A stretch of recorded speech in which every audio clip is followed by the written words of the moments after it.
বন্ধু মনে রাখো ভাইয়া, একটা কথা শক্ত কই, রাগ হইও না প্রিয় ছেলে বাপ। এই কপাল পৃথিবীতে উপার্জনের দুনিয়াবি কোনো কাজে লাগে না। এই হাত পাও এগুলা মানুষের অঙ্গ প্রত্যঙ্গ কাজে লাগে বিভিন্ন উপার্জনের কামে। এই কপাল এটা দুনিয়াবি কোনো কামে লাগে না।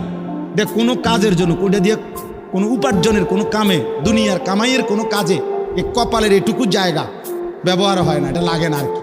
তাই এটা আল্লাহ তাআলা কেন বানাইছেন? খোদার কসম রব্বুল আলামিন এই কপাল শুধুই সেজদার জন্য বানাইছেন, শুধু সেজদার জন্য। এই জন্য যে কপাল সেজদা দেয় না, যে কপালে সেজদা নাই, তুই মানুষও না, মানুষের বাচ্চাও না। ইনসানের কোনো কাতারে সে পড়ে না,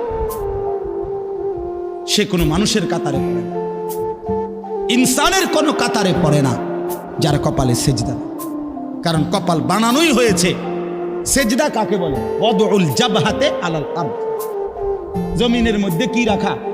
এই তো কপাল রাখাটারই কি কয়? তার মানে সেজদা কপাল। কপাল বানানোই হয়েছে কিসের জন্য?